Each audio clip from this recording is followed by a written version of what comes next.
Alright guys, here's a quick one for you.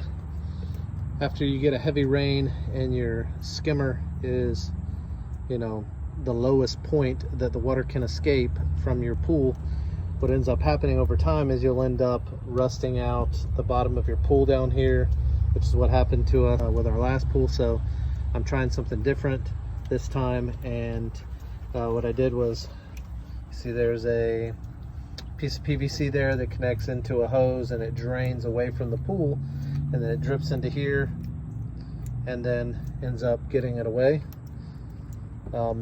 moving it away from the foundation. You can see it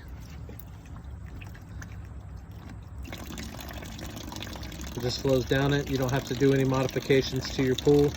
I've seen other ones where they take and put a piece of PVC pipe here and then they'll do it, but I didn't want to modify this brand new pool, so this is what I came up with.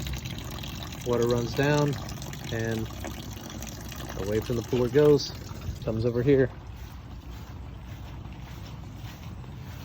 I got it flowing over here, and then dogs use it for a dog bowl. Remember, you can't fix anything if you ain't out there turning wrenches. Thanks for watching.